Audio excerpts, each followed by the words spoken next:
शुक्लाम्बरधरं विष्णुं शशिवर्णं चतुर्भुजं प्रसन्नवदनं ध्यायेत् सर्वविघ्नोपशान्तये। आपदामपहर्तारं दातारं सर्वसम्पदां लोकाभिरामं श्रीरामं భూయో భూయో నమామ్యహం అని నా రామచంద్రమూర్తికి నమస్కారం చేసుకుని మనము మన వాల్మీకి మహర్షి మనకిచ్చిన రామాయణంలో అయోధ్యాకాండలో 104వ సర్గ కూడా పూర్తి చేసుకున్నాము. భరతుడు అన్నయ్య వెనక్కిరా, నువ్వే రాజవ్వవలసి ఉంటుంది అని, నా కోసము ఈ పని చెయ్యి, మన తల్లుల కోసము ఈ పని చెయ్యి, ఈ ప్రజల కోసము ఈ పని చెయ్యి, మంత్రుల కోసం ఈ పని చెయ్యి, అయోధ్య నగరం కోసం ఈ పని చెయ్యి అని ఆయన పేరు పేరున అందరిపైన ఒట్లు పెట్టి మరీ రామచంద్రమూర్తిని బ్రతిమిలాడితే ఆయన రాను అని చెప్పారు. అక్కడ ఆపాము. ఇంకక్కడి నుంచి చూసుకుంటూ వెళ్దాము. తతః పురుషసింహానాం వృతానాం తైః సుహృద్గణైః శోచతాం ఏవ రజనీ దుఃఖేన వ్యత్యవర్తతాం. తతః ఇంకప్పుడు ఆ పురుష సింహులు మన రామ భరత లక్ష్మణ శత్రుఘ్నులు సుహృద్గణమంతా వాళ్ళ చుట్టూ ఉండగా ఈ విధంగా శోకిస్తూ ఉండగానే ఆ రాత్రి ఆ రజని అతి కష్టం మీద గడిచిపోయింది. రజన్యాం సుప్రభాతాయాం భ్రాతరహతే సుహృద్వృతాః మందాకిన్యాం హుతం జప్యం కృత్వా రామం ఉపాగమన్. ఆ రజని రాత్రి గడిచింది, సుప్రభాతమయ్యింది. తే భ్రాతరః ఆ అన్నా తమ్ముళ్ళు నలుగురు, సుహృద్వృతాః వాళ్ళ సుహృత్తులందరితో కూడిన వాళ్ళై మందాకిని నది దగ్గరికి వెళ్ళారు. అక్కడ స్నానాలు పూర్తి చేసుకుని హుతములు ప్రాతకాలంలో చేయవలసిన అగ్నిహోత్రాది కర్మలు పూర్తి చేసుకుని జపతపాలు పూర్తి చేసుకుని కృత్వా మళ్ళీ మిగిలిన ముగ్గురు తమ్ముళ్ళు అన్నయ్య అయిన రాముడిని ఉపాగమన్ చేరారు. రాముడి దగ్గరికి వెళ్ళి కూర్చున్నారు. మళ్ళీ రామచంద్రమూర్తి పొద్దున్నే లేచారు, స్నానాధికాలు పూర్తి చేశారు, జపాలు అవన్నీ పూర్తి చేసుకున్న తర్వాత ఆయన కూర్చుని ఉన్నారు. ఇంకా ఆయన దగ్గరికి ముగ్గురు తమ్ముళ్ళు వెళ్ళారు. మిగిలిన మంత్రులు, పురోహితులు, తల్లులు, ప్రజలు అందరూ వెళ్ళి ఉంటారు. ఇంకా అప్పుడేం జరిగిందో చూద్దాము. తూష్ణీం తే సముపాసీనాః న కశ్చిత్ కంచిత్ అబ్రవీత్ భరతః తు సుహృద్మధ్యే రామం వచనం అబ్రవీత్. తే వాళ్ళు సముపాసీనాః ఆయన దగ్గరే కూర్చున్న వాళ్ళందరూ తూష్ణీం మౌనంగా కూర్చున్నారు. నిన్న భరతుడు అడిగాడు, అన్నయ్య వెళ్దాం పదా, నువ్వే రాజు అవ్వవలసి ఉన్నది అంటే, లేదు, మన నాన్న మనిద్దరికి భాగాలు పంచాడు, నీకు రాజ్యాన్ని ఇచ్చాడు, నాకు అడవినిచ్చాడు, నువ్వు రాజ్యాన్ని అనుభవించు, నేను అడవిని అనుభవిస్తాను, 14 సంవత్సరాలు ఇంతే అని చెప్పాడు. అక్కడికి ఆ విషయము టెక్నికలీ అయిపోవాలి. కానీ మళ్ళీ వచ్చి కూర్చున్నాడు భరతుడు, భరతుడితో పాటు అందరూ. భరతుడు మళ్ళీ అడుగుతాడని తెలుసు, అందుకే వాళ్ళందరూ మళ్ళీ మౌనంగా కూర్చున్నారు. అక్కడ జాగ్రత్తగా వింటున్నారు. కశ్చిత్ ఒక్కడు కూడా అక్కడ కించిత్ ఏమాత్రము నా అబ్రవీత్ మాట్లాడట్లేదు, ఇంకెవ్వరు ఏమి అనట్లేదు.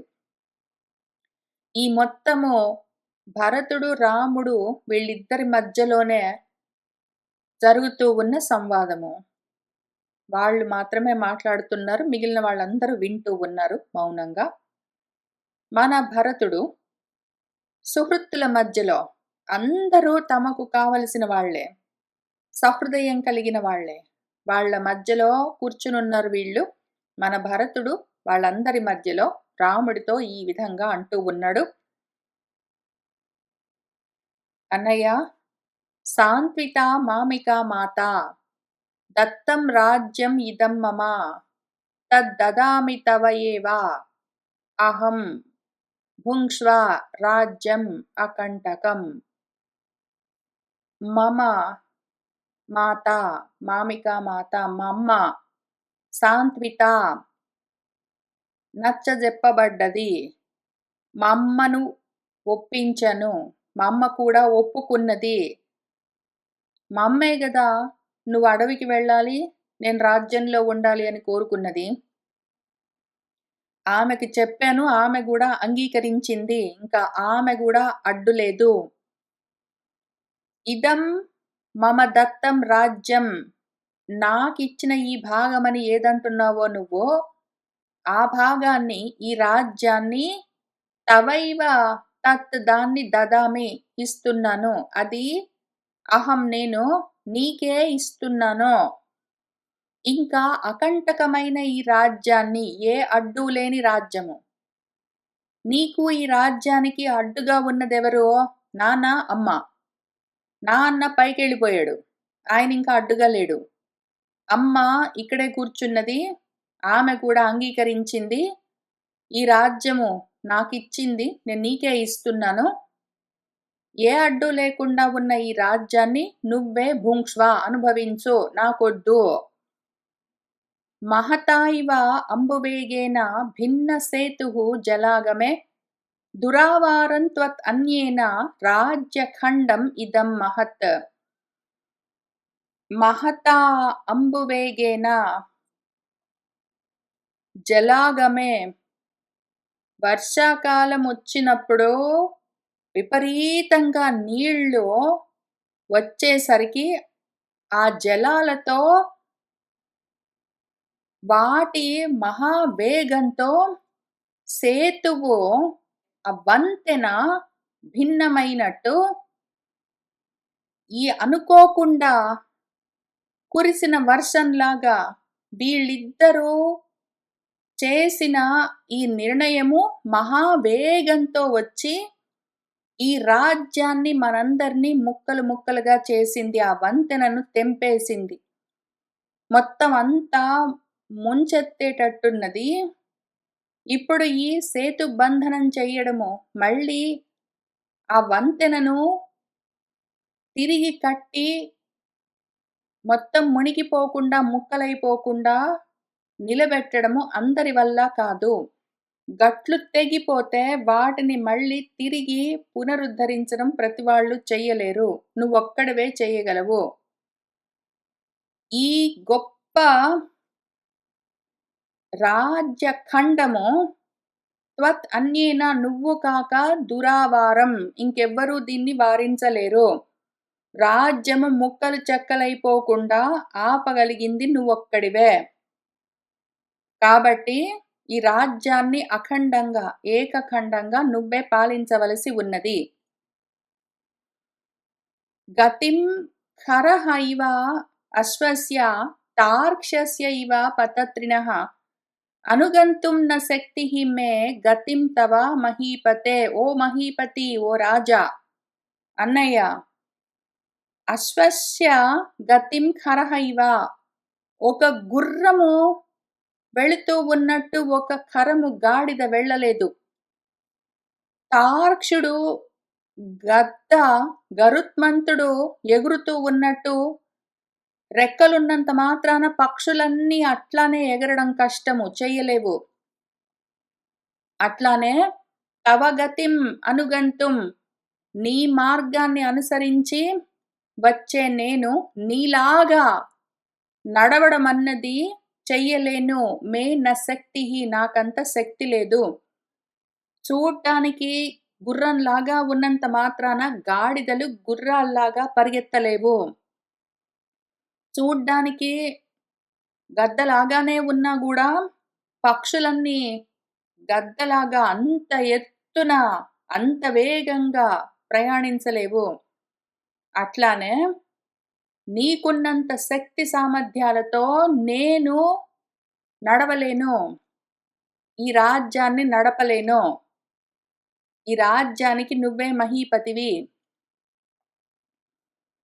సుజీవం నిత్యశః తస్య యః పరైః ఉపజీవ్యతే రామ తేన తు దుర్జీవం యః పరానుపజీవతి. రామా ఒక మాట చెప్తాను విను అని ఇంకిక్కడి నుంచి, ఇంక ఈ పైనుంచి కూడా.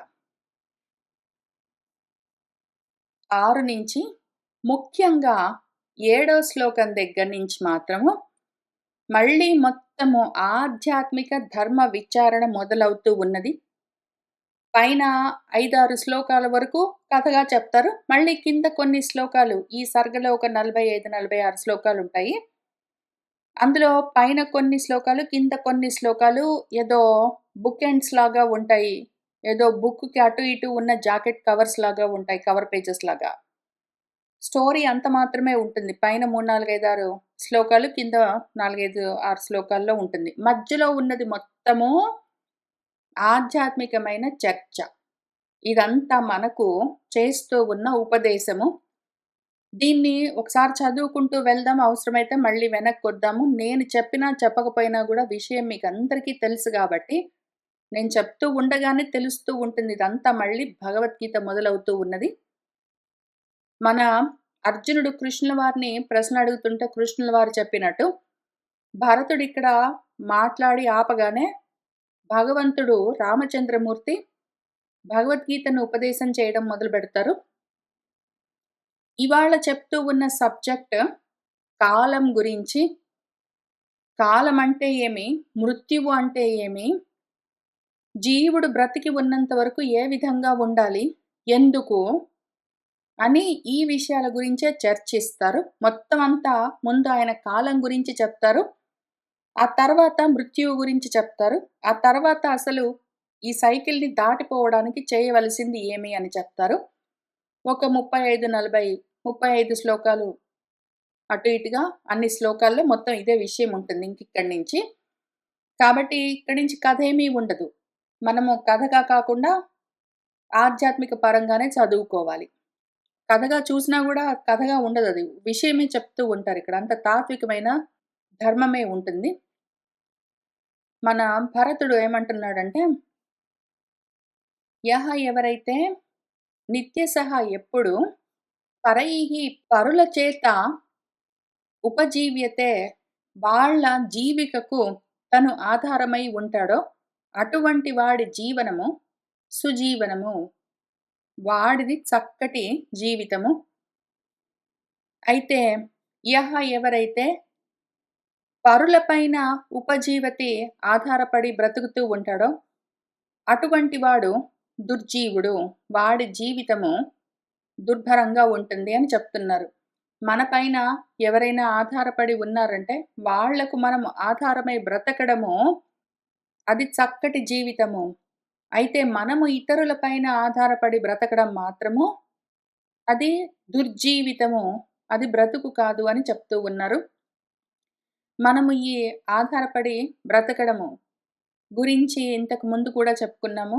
మన రామచంద్రమూర్తి చెప్తూ ఉన్న విషయాల్లో పైన 100వ సర్గలో ఏదో ఒక శ్లోకంలో ఈ విషయం ఉంటే చెప్పుకున్నాం. మళ్ళీ ఇక్కడ కూడా చెప్పుకుందాము.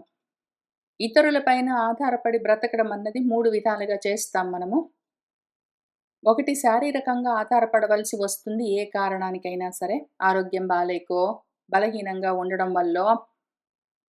కాక రెండో రకము ఆర్థికంగా ఆధారపడవలసి వస్తుంది ఏ కారణంగానైనా సరే. మూడోది మానసికంగా, ఎమోషనల్‌గా ఆధారపడి ఉండడము. శారీరకంగా అవసరమైనంత వరకు మాత్రము పక్కన వాళ్ళపైన ఆధారపడి ఉండవచ్చు. తప్పులేదు. ఆరోగ్యం బాలేనప్పుడు, బలహీనంగా ఉన్నప్పుడు ఒక్కొక్కసారి అత్యవసరమైతే ఇతరుల పైన ఆధారపడొచ్చు. ఏమైనా తెచ్చిస్తావా? చేసి పెడతావా? ఇటువంటివన్నీ. కానీ అదే పనిగా ఉన్నారు గదా అని వాడుకోవడానికి చూడరాదు. రెండోది ఆర్థికంగా ఒకవేళ ఇంకెవరిపైన ఆధారపడవలసి వస్తే అటువంటి స్థితి రాకుండానే చూసుకోవాలి. ఎవరి కాళ్ళపైన వాళ్ళు నిలబడి బ్రతకడము అలవాటు చేసుకోవాలి. స్వయం ప్రతిపత్తి అత్యవసరము. ఆధ్యాత్మిక సాధన చెడిపోవడానికి ముఖ్యమైన కారణాలు ఇతరుల పైన ఆధారపడి ఉండడాలు.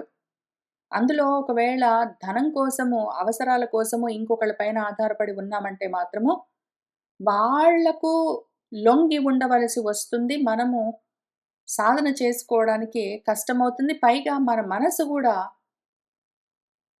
ఆత్మన్యూనతా భావంతో ఉన్నంత వరకు, నేను వాళ్ళకన్నా తక్కువ అని అదనుకున్నంత వరకు మనసు సహకరించదు. మనం చదువుకునే ఆత్మ మార్గానికి మనసు చిన్నబుచ్చుకోవడము, నేను తక్కువ అనుకోవడము, నేను చిన్నదాన్ని అని అనుకోవడము, మనసు అట్లా చేసింది అంటే మాత్రము, అదింకా నేను అన్న దాని మీద నిలబడదు. వాళ్ళకన్నా తక్కువున్నాను అన్న ఫోకస్సే ఉంటుంది దానికి. కాబట్టి ఫోకస్ చెడిపోతుంది. మన సాధన చెడిపోతుంది. అయితే అవసరమైనప్పుడు ఎప్పుడైనా ఇతరుల పైన ఆర్థికంగా ఆధారపడవలసి ఉంటే సరే పర్వాలేదు, అది గూడా నెట్టుకుంటూ వద్దాము. కానీ ఎటువంటి పరిస్థితుల్లో కూడా ఇతరుల పైన మానసికంగా ఆధారపడి బ్రతికామంటే మాత్రము అది దుర్భరమైన జీవితము. ఎమోషనల్‌గా ఎవరి నుంచి సపోర్ట్ ఎక్స్‌పెక్ట్ చేయరాదు. ఇంటర్నల్ లోకస్ ఆఫ్ కంట్రోల్ ఉండాలి. మనకు లోపల నుంచే ఆ సామర్థ్యం ఉండాలి. లోపలే మనకు అటువంటి స్థిరత్వము, స్థైర్యం ఉండాలి. ప్రతి దానికి తల్లడిల్లిపోతూ బయట వాళ్ళు మనకు ఆధారమై ఉండడము ఎమోషనల్‌గా అంటే మాత్రము, అటువంటి జీవితము మాత్రం పరులను ఆశ్రయించి ఉన్న జీవితం మాత్రం దుర్జీవితము.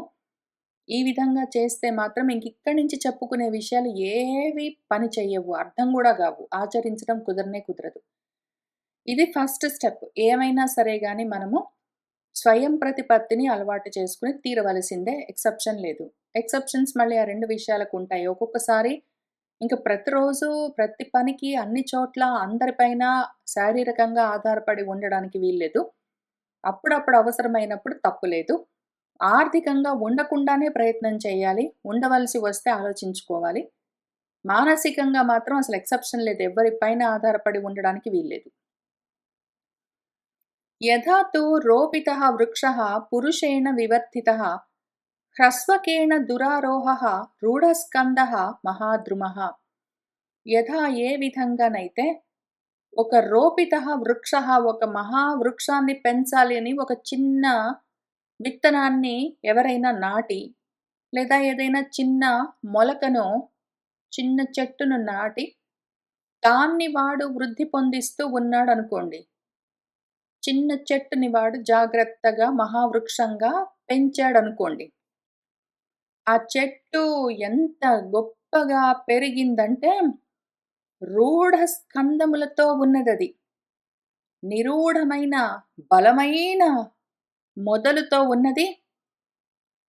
బాగా విస్తరించిన కొమ్మలతో, శాఖలతో ఉన్నది.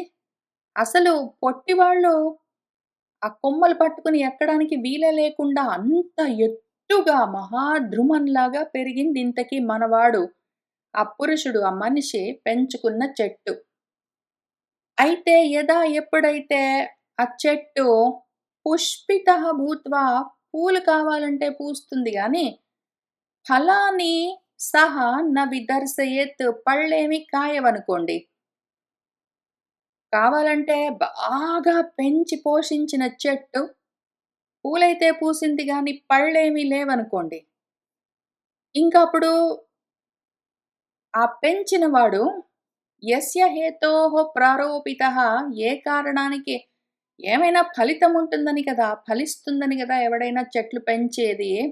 చెట్లు నాటి వాటిని పెంచేది. ఆ పెరిగిన చెట్టు బాగా పెరిగింది, కావాలంటే పూలు పూస్తుంది గానీ, పళ్ళేమి గాయదంటే, దానివల్ల వాడికి ప్రీతి అన్నది నా అనుభవేత్, వాడేమి అనుభవించడు. వాడికేమి సంతోషం అనిపించదు ఆ చెట్టుని జూసి కూడా. ఊరికే ఆకులుంటాయి, దాని నిండా కొమ్మలుంటాయి, కావాలంటే పూలు పూస్తుంది గానీ, పళ్ళేమి ఉండవంటే మాత్రం వాడికి చాలా నిరాశగా అనిపిస్తుంది. సంతోషం అనిపించదు అని చెప్తున్నారు. ఇప్పుడు మనము కూడా పెంచే చెట్లన్నీ ఇట్లానే ఉంటాయి. ఇన్ని చెట్లెందుకుంటాయి? ఒక్క చెట్టు పెంచుతాము. ఈ జీవితమన్న మహాద్రుమము, అశ్వత్థ వృక్షం అని చెప్తారు మన భగవంతుడు భగవద్గీతలో. ఆయనేం చెప్పారు? అశ్వత్థ వృక్షం అని ఒక తలకిందుల చెట్టుందని చెప్తారు. అదే చెట్టు గురించి ఇక్కడ రామచంద్రమూర్తితో మన భరతుడు ఏం చెప్తున్నాడంటే, ఆ రకంగా బాగా పెరిగిన ఒక చెట్టున్నది. బాగా కొమ్మలు, రెమ్మలతో, పెద్ద మొదలుతో ఉన్నది. అసలు మామూలు వాళ్ళు ఆ చెట్టుని ఎక్కలేరు. బాగా వృద్ధి చెందింది. రకరకాల పూలు పూస్తుంది. ఏవేవో ఆలోచనలతో ఉంటుంది. కావాలంటే పిల్లలందరూ ఉంటారు. కావాలంటే ఇళ్ళు, వాకిళ్ళు అవన్నీ ఉంటాయి. రకరకాల పువ్వులన్నీ మనస్సులో కుసుమాల్లాగా ఏవో ఆలోచనలన్నీ వికసిస్తుంటాయి. కానీ ఏమి లాభము? మనసులో కలిగే ఆ పువ్వుల్లాంటి ఆలోచనలు ఏవి ఫలించవు. ఆత్మానుభవంగా మాత్రము అది మారదు. అట్లాంటప్పుడు ఏమి ప్రీతి ఉంటుంది? ఆ చెట్టు అక్కడ నాటి దాన్ని పెంచినందుకు ఏమి లాభము? ఈ జన్మ తీసుకుని దాన్ని పెంచి పోషించినందుకు, ఈ శరీరాన్ని పెంచి పోషించి ఏమేమో జేసినందుకు ఏమి ఉపయోగము? కావలసిన ఫలం లేకపోతే? ఏషా ఉపమా మహాబాహో తం అర్థం వేత్తుం అర్హసి. యది త్వం అస్మాన్ వృషభః భర్తా భృత్యాన్న స్యాధిః. ఓ మహాబాహో! ఓ గొప్ప పరాక్రమం కలిగిన వాడా! రామా! ఏష ఇది నేను చెప్పే ఉపమ. ఒక ఉదాహరణ. అదిగో నేనొక ఉదాహరణ చెప్పాను. దాన్ని, దాని యొక్క అర్థాన్ని వేత్తుం అర్హసి తెలుసుకోవాల్సి ఉంది. నేనేం చెప్తున్నానో అర్థం చేసుకో అన్నారు. ఇది కీవర్డ్. మన వాల్మీకి మహర్షి మనకు చెప్తున్నారు. తత్వతః అర్థం చేసుకో చెప్తూ ఉన్న విషయం అన్నారు. కాబట్టి ఇంకిక్కడి నుంచి చెప్తున్నదంతా తాత్వికమైన విషయము, కథాపరంగా కాదు అని వాల్మీకి మహర్షి చదువుకుంటున్న వాళ్లకు, సాధకులకు ఒక హింట్ ఇచ్చారక్కడ. మన భరతుడు రాముడితో దాన్ని అర్థం చేసుకో ఒక ఉపమ చూపిస్తున్నాను, ఒక ఎగ్జాంపుల్. అటువంటి దాన్ని ఒకదాన్ని చూపించి చెప్తున్నాను. నేను ఏమి చెప్తున్నానో అర్థం చేసుకో అన్నారు అని. యది ఒకవేళ త్వం నువ్వు వృషభః శ్రేష్ఠుడివి, భర్త అన్నింటినీ భరించేవాడివి, అస్మాన్ భృత్యాన్ నీ మీద ఆధారపడి ఉన్న మమ్మల్ని, న శాధీయది మమ్మల్ని శాసించకపోతే మేమేమైపోతాము? ఫలితం లేకుండా పోతాము. అన్నీ ఉన్నాయి. మొత్తం అంతా ఉంటుంది. ఈ జన్మ ఉంటుంది. అది మహావృక్షంలాగా పెరుగుతుంది. అదేమో చాలా కొమ్మలతో, రెమ్మలతో, పువ్వులతో అన్నిటితో ఉంటుంది. కానీ ఆత్మారామమన్న అనుభవం మాత్రం లేదు. ఆ ఫలం మాత్రం లేదు. పరమ పురుషార్థం మాత్రం లేకపోతే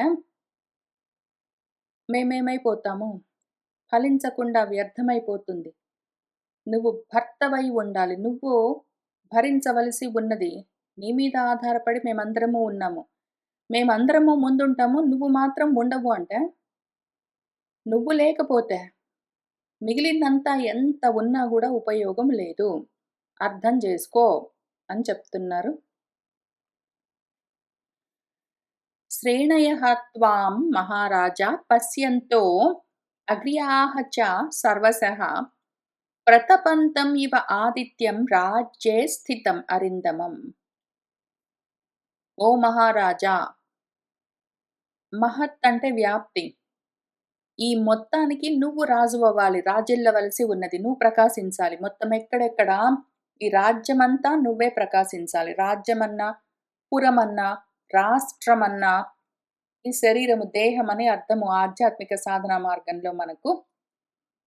ఇందులో స్థితమై ఉన్న నువ్వు అరులను మర్దనం చేసి ఏ విధంగా ప్రకాశించాలి? మొత్తము త్రిపురాల్లో, స్థూల సూక్ష్మ కారణాల్లో మొత్తం దేహాదులన్నింటిలో ప్రకాశించవలసింది ఎవరు? నువ్వు. రాజుగా, మహారాజుగా రాజిల్లవలసి ఉన్నది. ఈ ఆత్మ సామ్రాజ్యానికి నువ్వు రాజువై ఉండాలి. ఆత్మ సామ్రాజ్యానికి ఆత్మ రాజుగా ఉండాలి. ఆత్మ సామ్రాజ్యానికి అనాత్మలన్నీ రాజవుతే అది రజోగుణంతోటి ఉంటుంది. ఫలించకుండానే పువ్వులన్నీ ఉండి, ఆకులన్నీ ఉండి అది రాలిపోయి, మళ్ళీ వచ్చి, మళ్ళీ పెరిగి, మళ్ళీ రాలిపోయి అట్లనే ఉంటుందింకది వ్యర్థమైతుంది. నువ్వు ఈ ఆత్మ సామ్రాజ్యానికి మహారాజుగా, ఆదిత్యం ఇవ సూర్యుడిలాగా ప్రకాశించవలసి ఉన్నది. ఆ విధంగా ఉన్న నిన్ను త్వాం ఈ శ్రేణయః శ్రేణులన్నీ ఏవేవైతే అగ్ర్యాః శ్రేష్టమైన శ్రేణులన్నీ, సమూహాలన్నీ, కులమంతా ఉన్నదో ఈ ఇంద్రియ గణమంతా, అదంతా నువ్వే దీనికి రాజువై ఉండగా, సర్వశః అంతటా నువ్వు ప్రకాశిస్తూ ఉండగా పశ్యంతు చూడవలసి ఉన్నదివన్నీ. నువ్వు ఉండాలి. ఆత్మ పైకొచ్చి ఉండాలి. ఆత్మ ముందుండాలి. మిగిలినవన్నీ దాన్ని అనుసరించొచ్చు. ఆత్మను వెనకబెట్టి అనాత్మలు ముందుండరాదు. ఉంటే అది ఫలించదు.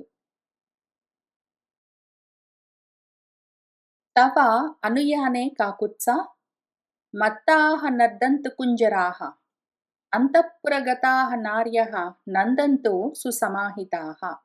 ఓ కాకుత్సా!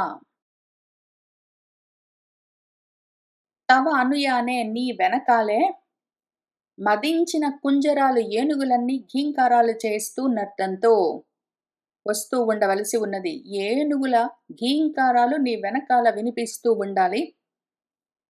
అంతఃపురంలోని నారీమణులందరూ నార్యః సుసమాహితాః సమాహితమైన మనస్థితులతో నందంతో ఆనందిస్తూ ఉండాలి. మళ్ళీ ఇది చదవగానే నాకిప్పుడే ఇంతకుముందు దీనికి నోట్స్ రాస్తూ ఉన్నప్పుడు అప్పుడు గూడా శ్రీ సూక్తం గుర్తొచ్చింది.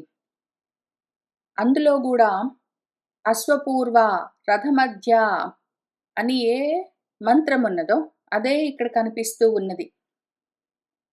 ఏనుగులు వెనకాల నడుస్తూ ఉంటే, గుర్రాలు ముందు వెళ్తూ ఉంటే, పరిగెడుతూ ఉంటే, ఆ రథంలో నువ్వే ఉండవలసి ఉన్నది అని ఏ మంత్రం మనం చూసుకున్నామో, అదే విషయం ఇక్కడ మళ్ళీ చెప్తూ ఉన్నారు.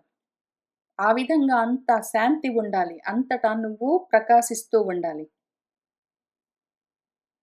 తస్య సాధు ఇతి అమన్యంత నాగరాః వివిధాః జనాః భరతస్య వచః శ్రుత్వా రామం ప్రతి అనుయాచతః. రామం ప్రతి రాముడిని అనుయాచతః ఈ విధంగా అడుగుతూ ఉన్న తస్య భరతస్య వచః శ్రుత్వా ఆ భరతుడి మాటలు విని నాగరాః వివిధాః జనాః అక్కడ ఉన్న ఆ నాగరికులు ఆ నగరంలో, రాజ్యంలో, రాష్ట్రంలో, దేశంలో, పురంలో అని పిలిచేదంతా మొత్తం మన శరీరం గురించే. అందులో ఉన్న రకరకాలుగా జన్మించిన ఇంద్రియ గణాలు మొత్తం అన్నీ సాధు ఇతి అమన్యంత అవును అని అవి గూడా ఒప్పుకున్నాయి. మొత్తం అక్కడంతా శాంతిగా ఉన్నది. దేహేంద్రియ మనోప్రాణులన్నీ బుద్ధి మాట వింటూ ఉన్నాయి. బుద్ధి ఆత్మను చేరి దాంతో మాట్లాడుతూ ఉన్నది. బుద్ధిని నీ ఇష్టమొచ్చినట్టు నువ్వు రాజ్యం చెయ్యి అంటే బుద్ధి కాదు. ఆత్మ ముందుండి తీరవలసిందే అని చెప్తూ ఉన్న విషయము ఆధ్యాత్మిక పరంగా ఇక్కడ. కథాపరంగా భరతుడు రాముణ్ణి నువ్వే రాజువవ్వు అంటే అక్కడున్న నగరవాసులందరూ భరతుడితో పాటొచ్చిన వాళ్ళందరూ అవునవును నిజమే సాధువు. బాగా చెప్తున్నాడు అని అమన్యంత అనుకుంటూ ఉన్నారు. తం ఏవం దుఃఖితం ప్రేక్ష విలపంతం యశస్వినం రామః కృతాత్మా భరతం సమాశ్వాసయత్ ఆత్మవాన్. ఏవం దుఃఖితం ఈ విధంగా దుఃఖిస్తూ విలపంతం ఏడుస్తూ ఉన్న యశోమూర్తి అయిన తం భరతం ఆ భరతుణ్ణి ప్రేక్ష చూసి మన రాముడు. మన భరతుడు దుఃఖంతో ఉన్నాడు, ఏడుస్తూ ఉన్నాడు. మన రాముడు కృతాత్ముడై ఉన్నాడు. ఆయన కృతనిశ్చయంతో ఉన్నారు. మన రాముడు ఆత్మవంతుడై ఉన్నాడు. ఆయన మనస్సు ఆయన వశంలో ఉన్నది. ఆయన స్వవశీ అయి ఉన్నారు. ఆయన వశీ. ఈ స్వవశీ, వశీ ఇవన్నీ మనకు విష్ణు సహస్రంలోని నామాలు. అసలదొకటి కోరిక ఉన్నది నాకు. విష్ణు సహస్రాన్ని మొత్తాన్ని రామపరంగా అన్వయం చేసి చెప్పుకోవాలనున్నది. ఎప్పుడు చేస్తానో తెలీదు. అంటే నేను రికార్డ్ చేయడం ఇంకా చేయలేదు. మనసులో ఎప్పుడో చేసుకున్నాను. ఇంతకీ ఆయన వసీ అయి ఉన్నారు. ఆయన నిశ్చయం తీసుకుని ఉన్నారు. ఆయన మనసు, ఆయన బుద్ధి ఆయన బట్టి నడుస్తూ ఉన్నది. అయితే ఈయన ఏడుస్తున్నాడు కాబట్టి భరతుడిని చూసి సమాశ్వాసయత్ ఆయనకి ఊరట కలిగించే విధంగా మాట్లాడుతూ ఉన్నారు అని చెప్తూ ఉన్నారు గదా! ఇంకిక్కడి నుంచి 14 శ్లోకం అయిపోయిన తర్వాత 15 శ్లోకం దగ్గర నుంచి రామచంద్రమూర్తి మనకు చేస్తున్న ఉపదేశం మొదలవుతున్నది. కాలం గురించి, కర్మల గురించి, మరణం గురించి, వీటిలో నుంచి బయటపడడం గురించి చెప్తారు. ఈ 15 శ్లోకం దగ్గర నుంచి జాగ్రత్తగా చూసుకుంటూ వెళ్దాము. న ఆత్మనః కామకారः అస్తి పురుషः అయం అనీశ్వరः ఇతః చ ఇతరతః చ ఏనం కృతాంతః పరికర్షతి. ఆత్మనః కామకారः పురుషः నాస్తి. మనిషన్నవాడు తనకు ఇచ్చ వచ్చినట్టు కర్మలు చేయడానికి కుదరదు. 2 కారణాలు. ఒకటి పరమపురుషుడైతే కర్మలు లేవు కాబట్టి ఉండవు. కర్మలు నాస్తి.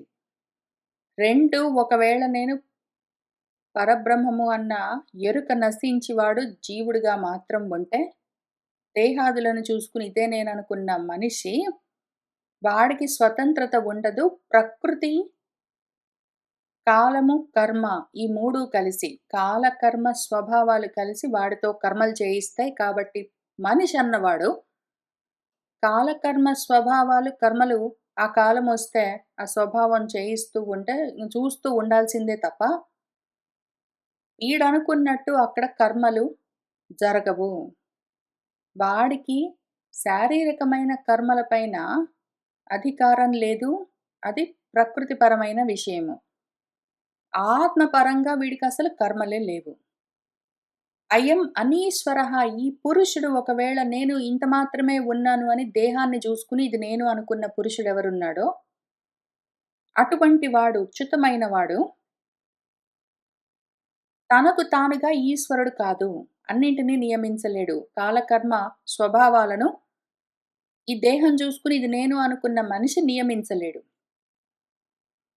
ఒకవేళ వాడు అంతా నేనే అయి ఉన్నానహం బ్రహ్మ అస్మి అని ఒకవేళ తెలుసుకున్నవాడైతే, అటువంటి వాడికి ఇంకా ఈశ్వరుడు లేడు. ఎందుకంటే వాడే అన్నింటికి ఈశ్వరుడు. దీన్ని బట్టి, నీ జ్ఞానాన్ని బట్టి, నీ అజ్ఞానాన్ని బట్టి జరిగేవి జరుగుతూ ఉంటాయి. ఒకవేళ అంతా నువ్వే అయి ఉన్నావు, నువ్వు ఈశ్వరుడివి, నీకు ఈశ్వరుడు లేడు, నీకు కర్మలు లేవు అన్న విషయము నీకు తెలియట్లేదంటే, ఇంకప్పుడేం జరుగుతుంది అని ఇక్కడి నుంచి చెప్తున్నారు. ఏనం అటువంటి వాడిని వాడిష్టం వచ్చినట్టు వాడు కర్మలు చేద్దామంటే, వాడిష్టం వచ్చినట్టు ఏవో ఫలితాలను సాధిద్దామంటే, వాడిష్టం వచ్చినంత కాలం బ్రతికుందామంటే, వాడిష్టం వచ్చినట్టు వాడు చేసుకుందామంటే, చెయ్యనివ్వవు. కొన్ని ఉంటాయి. ఒకటి ముఖ్యంగా కృతాంతం అని ఒకటుంటుంది. కృతమైన వస్తువులను, కృతమైన ప్రాణులు, జీవులు ఏవైనా సరే ప్రకృతి అంటాము. ప్రకృతి అంటే ప్రకృష్టంగా కృతమైనది ఏదైనా కృతము. తయారయింది అని అర్థము. వ్యక్తమయిందంటే మాత్రం దానికి అంతం ఉంటుంది. వ్యక్తమైన ప్రతిదాన్ని అంతం చేసేది ఒకటుంటుంది. అది కాలము. ఆ కాలం ఏం చేస్తుంది? దాన్నే కృతాంతుడు అంటారు. ఆ కాలాన్నే కాలుడు అంటారు. దాన్నే యముడు అంటారు. ఎందుకంటే నియమిస్తుంది కాలం అన్నింటిని. దాన్నే ఒక్కొక్కసారి కర్మతో కలిసి పనిచేస్తుంది గాబట్టి కర్మ అని పిలవచ్చు. దాని ఇంకొక రూపము. దాన్నే ప్రారబ్ధము అంటాము. దాన్నే విధి అంటాము. ఏ పేరుతో ఉన్నా సరే ఆ కాలము, ఆ యమము, యముడు, కాలుడు అని పిలిచేదేదున్నదో అది అన్నింటిని కృతమైన వాటిని అంతం చేసేదొకటున్నది. తయారయ్యింది అంటే మాత్రం అది అంతమైపోతుంది. తయారయ్యింది అంటే మాత్రం అది నశించిపోతుంది. తయారయింది ఏదీ ఉండదు.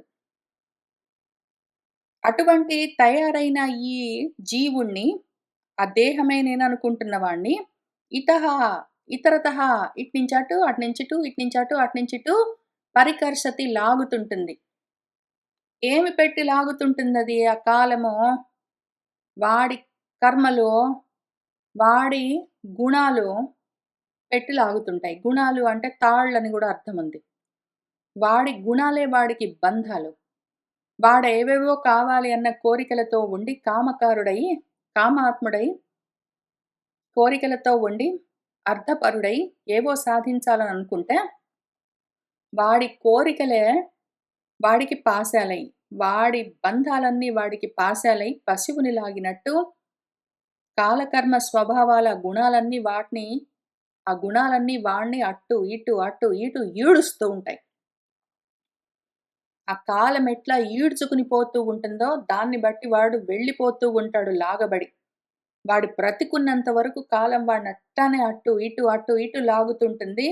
వాడు చనిపోతే గూడా కాలము వాడినట్లానే ఈడ్చుకుని పోయి మళ్ళీ ఇంకొక జన్మలో పడేస్తుంది.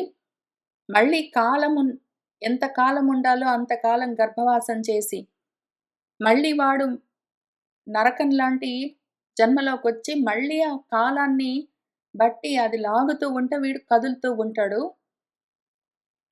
ఆ కాల పాశాలకే వాడు తగులుకుని ఉండి బద్ధుడై,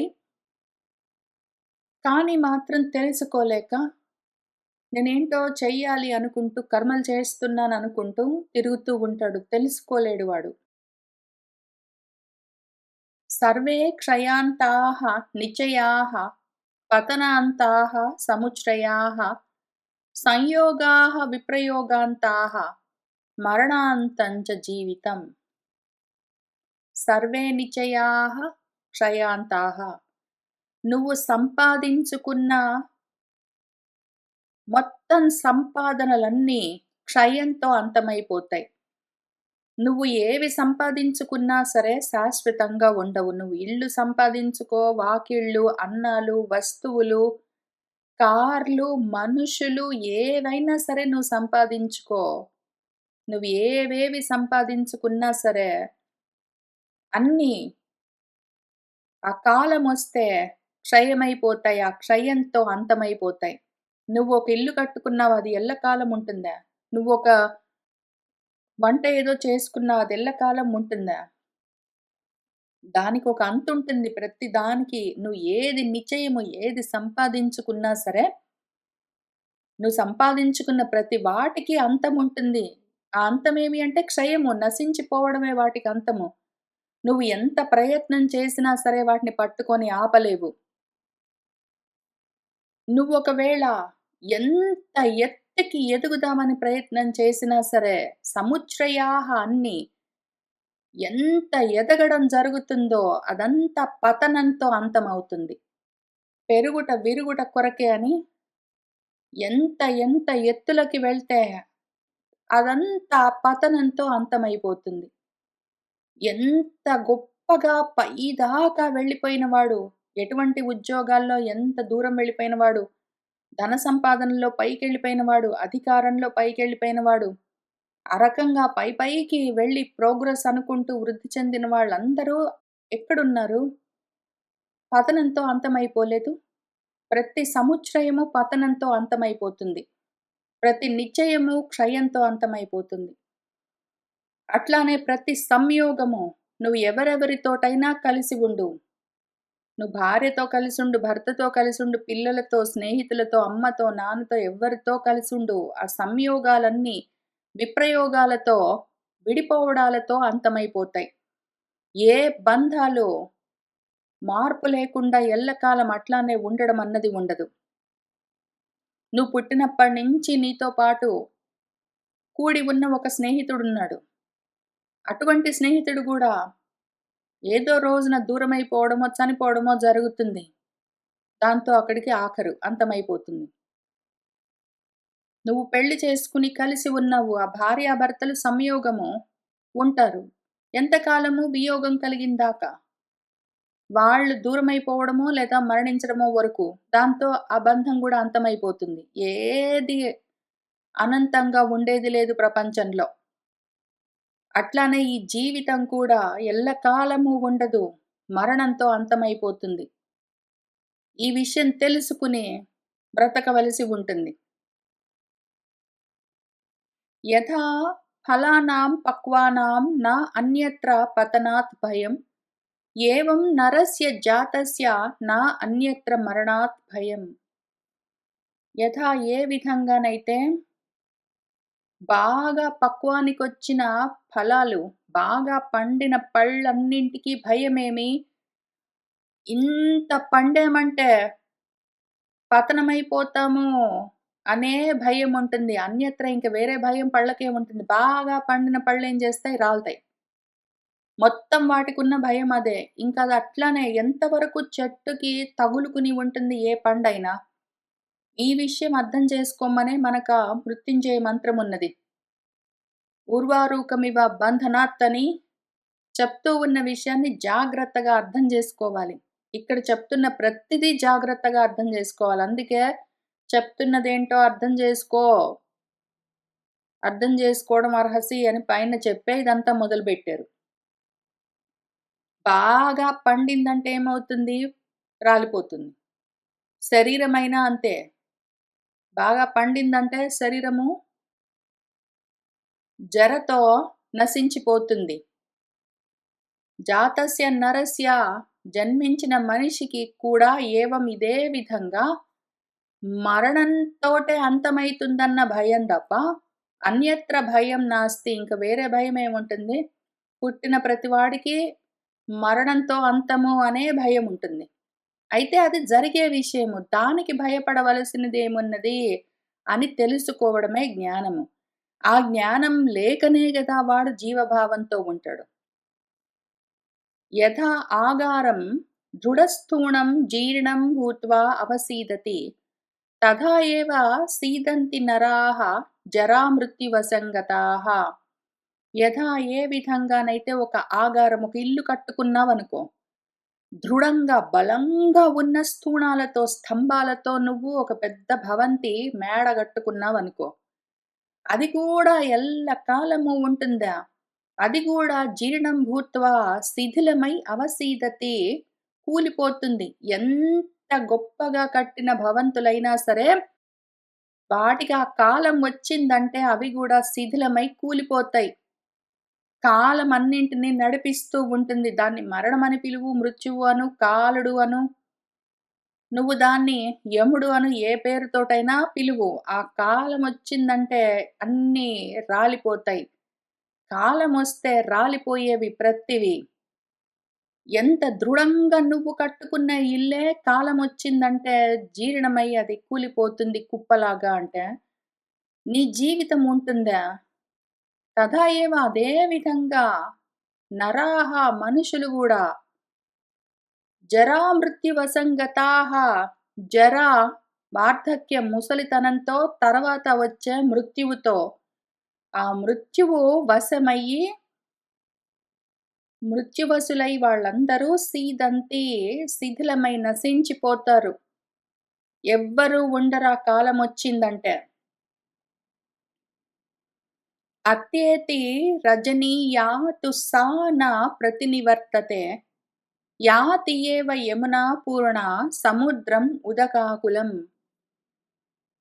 యా రజని ఏ రాత్రి ఉన్నదో సా అది ఒక్కసారి అత్యేతి వెళ్ళిపోయిందంటే తిరిగి నా ప్రతినివర్తతే తిరిగి రాదు. గడిచిపోయిన రాత్రి మళ్ళీ తిరిగి రాదు. అట్లానే యమునా నది నీళ్లతో నిండుగా ఉన్నది ప్రవహించి, ప్రవహించి, ప్రవహించి పోయి సముద్రంలో కలిసిందంటే మళ్ళీ అది వెనక్కి ప్రయాణం చేస్తూ రాదు. నీళ్ల ప్రవాహము నదిలో నుంచి వెళ్లి సముద్రంలో కలిసిన తర్వాత మళ్ళీ వెనక్కి ఎట్లా ప్రయాణం చెయ్యదో, రాత్రి తెల్లవారిన తర్వాత మళ్ళీ తిరిగి ఎట్లా రాదో, గడిచిపోయిన కాలము, గడిచిపోయిన రాత్రి తిరిగి రానట్టే, గడిచిపోయిన నది నీళ్లు మళ్ళీ తిరిగి వెనక్కి రానట్టే, గడిచిపోయిన నీ జీవితము మళ్ళీ వెనక్కి రాదు. ఈలోగానే నువ్వు దాన్ని వాడుకుని ఇందులో నుంచి, ఈ సైకిల్‌లో నుంచి బయటపడేందుకు ప్రయత్నం చేసుకోవలసి ఉన్నది. ఒక్కొక్క క్షణం గడిచిపోయిందంటే ఎంతో అవకాశం చేయి జారిపోయిందని చూసుకోవలసి ఉంటుంది అని చెప్తూ ఉన్నారు. ఇందులో రజని, యమున అని ఎంత అందమైన పేర్లంటే. రజని అంటే రజోగుణంతో ఉన్నది ఏదున్నదో చీకట్లతో ఉన్నది వెళ్ళిపోయిందంటే మళ్ళీ తిరిగి రాదు అని చెప్తున్నారు. ఈ జీవితం గూడా అంతే. చీకటి రాత్రిలాగా ఉంటుంది. అదెట్లోకట్లా గడిచిపోయిందంటే నువ్వు ప్రకాశంలోకి వెళ్ళలేదు అంటే, ఆ రాత్రి నుంచి ఇంకో రాత్రిలోకి వెళ్తావు. కానీ, ఈ ఉన్న సమయంలోనే నువ్వు తర్వాత వేకువజాములోకి వెళ్ళేందుకు అవకాశం కూడా ఉన్నది. దాన్ని చూసుకోవలసి ఉన్నది. యమునా నది అని యమున అన్నా, యముడు అన్నా కాలము. కాల ప్రవాహాన్నే యమునా నదిగా చూపిస్తూ ఉంటారు మనకు. అది కూడా మళ్ళీ తమో గుణంతో కూడి ఉంటుంది. రజో గుణంతో, తమో గుణంతో కూడి ఉన్నవి రజనీ, యమునగా ఉన్నవి నిండుగా ఉండి ఎంతకాలముంటాయి? కాల సముద్రంలో కలిసిపోయాయంటే, అందులో నుంచి మళ్ళీ వెనక్కి రావడం కుదరదు. నీ జన్మంతా అందులో వ్యర్థమైపోతుంది. ముందుకు వెళ్ళిపోయిన తర్వాత వెనక్కి రావడం కష్టము. కాలంలో నువ్వు తెలిసి తెలియక కొట్టుకుని పోరాదు. అహోరాత్రాణి గచ్చంతి సర్వేషాం ప్రాణినాం ఇహ ఆయోంషి క్షపయంతి ఆశు గ్రీష్మే జలం ఇవ అంశవః. రాత్రయింది పగలయిందని చూస్తావా నువ్వు? ఇవాళ రాత్రయిందంటావు, మళ్ళీ పొగలయిందంటావు, మళ్ళీ రాత్రయిందంటావు, మళ్ళీ పగలయిందంటావు. అహోరాత్రులుగా, అహోరాత్రులుగా ఈ 2 ద్వంద్వాలు గచ్చంతి వెళ్ళిపోతూనే ఉంటాయి. ఈ చక్రము గుండ్రంగా తిరుగుతూ ముందుకు వెళ్ళిపోతుంది. ఇది వెనక్కొచ్చే చక్రం గాదు. కాల చక్రం ముందుకు వెళ్తుంది. వెనక్కి రాదింకది. ఎక్కడా ఎవరి కోసం ఆగదు మళ్ళీ. అహోరాత్రులుగా వెళ్ళిపోతూ ఉన్నదిది ఏం చేస్తుంది? ఊరికనే వెళ్ళదు. ఇహ ఇక్కడ సర్వేషాం ప్రాణినాం ఆయుంషి ప్రాణులందరి ఆయుష్షులను ఆశు వెంటనే క్షపయంతి తీసుకుని వెళ్తూ ఉంటుంది. ఒక రాత్రి గడిచిందంటే నా ఆయువు కొంత నశించింది. ఒక పగలు గడిచిందంటే నా ఆయువు కొంత నశించింది అని తెలుసుకోవలసి ఉంటుంది. ఒక్కొక్క క్షణం గడుస్తూ ఉన్నది అంటే నా ఆయువు అంతంతగా నశిస్తూ ఉన్నది, క్షయిస్తూ ఉన్నది అని తెలుసుకోవాలి. కాలము గడిచిపోతూ ఉన్నది అంటే ఆ జీవితానికి అంతమయ్యే రోజు దగ్గరొస్తున్నది అని చూసుకోవలసి ఉన్నది. అంశవః కిరణాలతో ఆ కిరణాలన్నీ గ్రీష్మ ఋతువులో జలాన్ని ఎట్లా క్షపయంతి ఎండగట్టేస్తాయో అట్లానే రాత్రింపగళ్ళుగా కాలచక్రము దాని అంచులతో ప్రాణుల యొక్క ఆయుష్షులను పీల్చేస్తూ ఉంటుంది. ఆత్మానం అనుశోచ త్వం కిం అన్యం అనుశోచసి ఆయుః తే హీయతే యస్య స్థితస్య చ గతస్య చ. త్వం నువ్వు ఆత్మానం అనుశోచ నీ గురించి ఆలోచించుకో. అన్యం కిం అనుశోచసి అక్కర్లేని మిగిలిన విషయాలన్నింటి గురించి ఎందుకు ఆలోచిస్తూ ఉన్నావు? అక్కర్లేని విషయాలన్నింటి గురించి ఎందుకు శోకిస్తూ ఉన్నావు? నీ గురించి ఆలోచించుకో. నీ గురించి శోకించు. నీ గురించి ఆలోచించుకో కూర్చో. తే ఆయుః నీ ఆయుష్ ఏమైపోతున్నది ప్రతి క్షణము. ఒక్కొక్క క్షణం గడిచిందంటే, ఒక్కొక్క రోజు గడిచిందంటే, ఒక్కొక్క రాత్రి గడిచిందంటే ఏమవుతూ ఉన్నది? గతస్య చ స్థితస్య చ నువ్వు నిలబడి ఉండు, కూర్చొని ఉండు, నడుస్తూ ఉండు, పడుకో, లే ఏమైనా చెయ్యి. నువ్వు ఏది చేస్తూ ఉన్నా సరే ప్రతి క్షణము హీనమైపోతూ ఉన్న, నశిస్తూ ఉన్న నీ ఆయువును గురించి ఆలోచించుకో. నీ గురించి నువ్వు ఆలోచించుకో. నీకు సంబంధం లేని అనాత్మ విషయాల గురించి ఆలోచించి, శోకించి చేసేదేమున్నది? చెడిపోతావు. బాగుపడేందుకు అవకాశాన్ని చేతులారా పోగొట్టుకుంటావు. నువ్వు కూర్చున్నప్పుడల్లా, నిలబడ్డప్పుడల్లా, నడుస్తూ ఉన్నప్పుడల్లా, మాట్లాడుతూ ఉన్నప్పుడల్లా, తింటూ ఉన్నప్పుడల్లా, పడుకుంటూ ఉన్నప్పుడల్లా, లేస్తూ ఉన్నప్పుడల్లా, ప్రతి క్షణము ఆ కాలము నీ ఆయుష్షును గ్రసిస్తూనే ఉన్నది. నీ గురించి నువ్వు ఆలోచించుకో ఒక్క క్షణమైనా. ఇన్ని క్షణాలు అక్కర్లేని విషయాలు ఎన్నో ఆలోచిస్తావు. నీ గురించి నువ్వు ఆలోచించుకో ఒక్క క్షణమైనా. సహ ఏవ మృత్యుః వ్రజతి సహ మృత్యుః నిషీదతి గత్వా సుదీర్ఘం అధ్వాన్నం సహ మృత్యుః నివర్తతే. మనిషి మరణం ఎక్కడో ఉందనుకుంటాడు. పైగా మన సినిమా వాళ్ళు, టీవీల వాళ్ళు, కథల వాళ్ళు బాగా భయంకరంగా ఒక ఎద్దు పైన ఉన్న నల్లగా ఉన్న ఎర్ర కళ్ళతో ఉన్న ఒక ఏదో రూపాన్ని చూపిస్తారు. మనకు సంబంధం లేని విషయంలాగా అనిపిస్తుంది. కాదు, మృత్యువు ఎక్కడుందనుకుంటున్నావు? నీలోనే ఉన్నది. నీతోటే ఉన్నది. నువ్వు మృత్యువుతోటే ఉన్నావు. నువ్వెక్కడికెళ్ళినా నీ మృత్యువు నీతోటే వస్తుంది. నువ్వు నీ మృత్యువుతోటే కలిసి కూర్చుంటావు. దాంతోటే కలిసి నడుస్తుంటావు. దాంతో కలిసి పడుకుంటావు. నువ్వు పడుకున్నా నీ మృత్యువు నీతోటే ఉంటుంది. నువ్వు కూర్చున్నా నీ మృత్యువు నీతోటే ఉంటుంది. నువ్వు నడుస్తున్నా నీ మృత్యువు నీతోటే ఉంటుంది. నువ్వు ఎంత దూరం వెళ్ళినా సరే, సుదీర్ఘమధ్వానం గత్వా అపి, నువ్వు ఎంత దూరం వెళ్ళినా సరే, నీ మృత్యువుతో పాటే మళ్ళీ తిరిగొస్తావు. ఇదే మృత్యువుతో ఉంటావు. అదే మృత్యువుతో కలిసే అది నీతో పాటే ఉంటుంది. అది నిన్ను వదిలిపెట్టి ఏముండదు. నువ్వు కర్మలన్నీ దాంతో పాటే చేస్తూ ఉంటావు. అది కౌంటింగ్ చేస్తుంటుంది. నీ ఆయుష్ అంతా అది కౌంటింగ్ చేస్తుంటుంది. నీ ఊపిర్లు, నీ జీవితంలోని క్షణాలను అది కౌంటింగ్ చేస్తుంటుంది. అయిపోయిందంటే టపిమని లేపేస్తుంది. ఈలోగా ఆ విషయం చూసుకోవు. నీలోనే నీతోటే నీ చుట్టూ నీతో పాటే ఉన్న నీ మృత్యువును నువ్వు పట్టించుకోవు. ఏవో కర్మలు చేస్తావు. నువ్వు ఎంత దూరమైనా వెళ్ళు. దాంతో పాటే ఉంటావు. పోనీ ఈ శరీరాన్ని వదిలిపెట్టిపోతే అది నిన్ను వదిలిపెడుతుందనుకుంటున్నావా? లేదా అది నీతోటే వస్తుంది మళ్ళీ. ఆ కాలపాశము నీ మెడకు తగిలించి ఆ ఉచ్చో లాక్కుని వెళ్తుంది. వెళ్ళి తీసుకెళ్ళి మళ్ళీ వేరే జన్మలో పడేస్తుంది. మళ్ళీ అది నీతోటే వస్తుంది. నువ్వు మళ్ళీ నీ మృత్యుపాశంతో పాటే కలిసి తిరిగొస్తావు ఈ జన్మలోకి. నువ్వు పోనీ బాగా కర్మలన్నీ చేసుకొని చాలా గొప్ప గొప్ప లోకాలన్నీ సాధించాను అనుకున్నావే అనుకో. నువ్వు ఎన్ని లోకాలకు వెళ్ళినా సరే మళ్ళీ ఆ మృత్యుతో పాటే తిరిగొస్తావు జన్మల్లోకి. నువ్వు దాన్ని తప్పించుకోలేవు ఈ విధంగా. దాన్ని ఇగ్నోర్ చేయడం వల్ల దాన్ని తప్పించుకోలేవు. నువ్వు అది అసలు ఏంటి అని తెలుసుకోవడం వల్లే దాటగలవు. అందుకోసం కూర్చొని ఆలోచించుకో. కాలం గురించి ఆలోచించు. మృత్యువు గురించి ఆలోచించు. యముడి గురించి ఆలోచించు. ఏం జరుగుతున్నదో ఆలోచించు. నీ గురించి నువ్వు ఆలోచించుకో. అక్కర్లేని విషయాలన్నీ ఆలోచిస్తావు. గాత్రేషు వలయః ప్రాప్తాః శ్వేతాః చ ఏవ శిరోరుహాః జరయా పురుషః జీర్ణః కిం హి కృత్వా ప్రభావయేత్. ఇట్లానే ఉంటావు. నడుస్తూ ఉంటావు, కూర్చుంటావు, లేస్తావు, తిరుగుతుంటావు, మాట్లాడుతుంటావు, పడుకుంటావు, ఏంటో చేస్తావు, ఎక్కడికెక్కడికో వెళ్తావు, మళ్ళీ మళ్ళీ తిరిగొస్తావు. అంతా చేస్తావు. మృత్యువుతో పాటు కలిసి చేస్తావు. నీతో పాటు ఎవ్వరున్నా, ఎవ్వరు లేకపోయినా నీతో పాటు గ్యారంటీగా ఉండేది నీ మృత్యువు. నిన్ను వెన్నంటి నీకు నీడలాగా ఉంటుందది. నిన్నొదిలిపెట్టి పోదు. నీతో పాటే ఉంటుంది.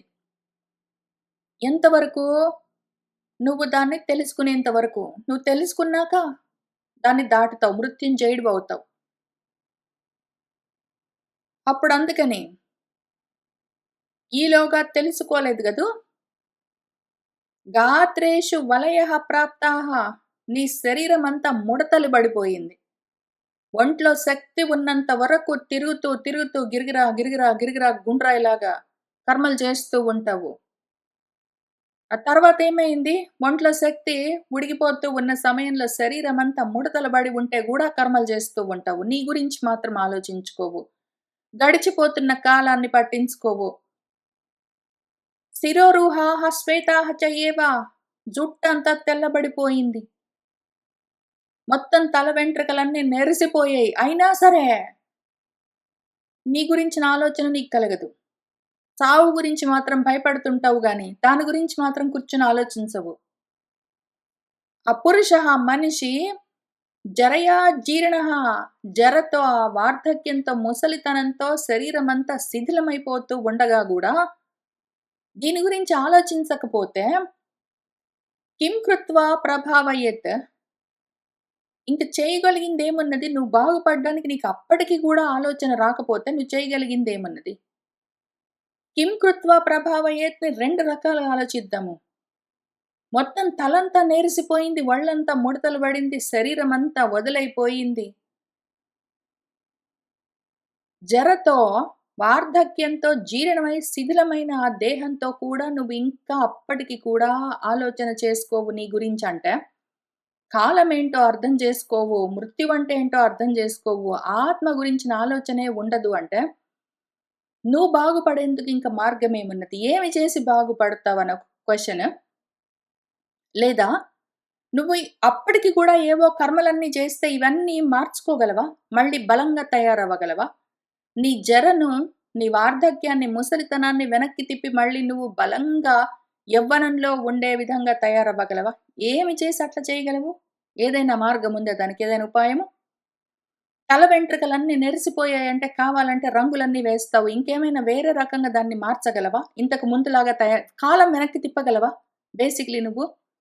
కాల ప్రభావం అటువంటిది. దాని ప్రభావం అర్థం చేసుకోకుండా ఉంటే, నిజంగా నీకంత ప్రభావం ఉందా? తెల్లబడిపోయిన జుట్టును మళ్ళీ వెనక్కి తిప్పి, కాలం వెనక్కి తిప్పి నువ్వు మళ్ళీ యవ్వనంలో 30, 40 ఏళ్ల వయసులో ఉన్నంత బలంగా తయారవ్వగలవా? శరీరమంతా ముడతలు లేకుండా అదింకా బాగా నిగనిగలాడుతూ పటుత్వంతో ఉండే విధంగా వెనక్కి తిప్పగలవా కాలాన్ని? వార్ధక్యాన్ని వెనక్కి తిప్పి నువ్వు మళ్ళీ యవ్వనంలోకి వెళ్ళగలవా? నీకంత ప్రభావం ఉందా? లేదు గదా! ఏం చేద్దామనుకుంటున్నావు నువ్వు అప్పటికి గూడా ఆలోచించుకోకపోతే? కాలం వెనక్కి తిరిగి రాదు. ఒకసారి ముందుకు వెళ్ళిపోయిన కాలము మళ్ళీ వెనక్కి తిరిగి రాదు. అర్థమవుతున్నదా? దీపం ఉండగానే ఇల్లు చక్కబెట్టుకో. ఇల్లుండగానే దీపం చక్కబెట్టుకో. దీపం ఉండగానే ఇల్లు చక్కబెట్టుకోవాలి. దీపం అంటే తెలివితేటలున్నాయి. శరీరంలో కొంచెం బలమున్నది. ఇంకా జ్ఞాపక శక్తి ఉన్నది. కళ్ళు అవన్నీ పనిచేస్తూ ఉన్నాయి అనగానే, నీ ఇల్లు చక్కబెట్టుకో. అంటే నీ మనసుని శుద్ధి చేసుకో. దాన్ని చక్కబెట్టుకో. అట్లనే నీ ఇల్లు ఉండగానే నీ దీపాన్ని చక్కబెట్టుకో. నీ ఇల్లు ఈ దేహం ఉండగానే నీ దీపం ఆత్మజ్యోతిని తెలుసుకో.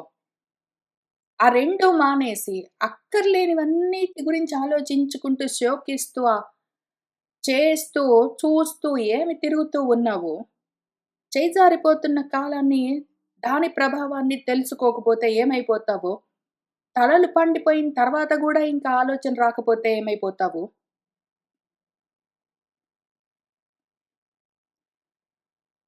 నందంతి ఉదితే ఆదిత్యే, నందంతి అస్తమితే రవౌ, ఆత్మనః నావబుధ్యంతే మనుష్యాః జీవితక్షయం.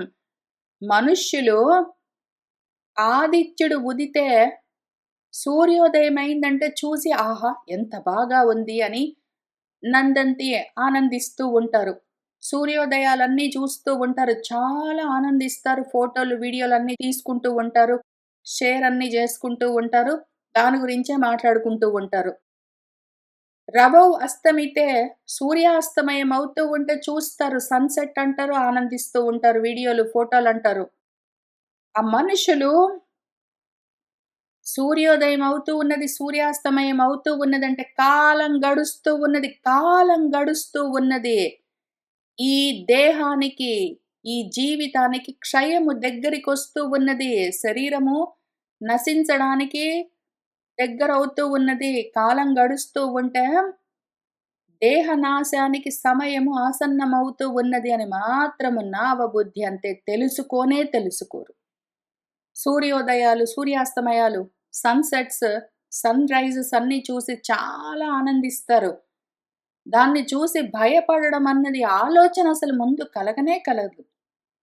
మళ్ళీ ఒకరోజు బయలుదేరిందంటే నా ఆయుష్‌లో ఒక రోజు అంతమైపోయింది కదా! నేను పోయే రోజు, ఈ దేహము రాలిపోయే రోజు దగ్గరకొస్తూ ఉన్నది గదా!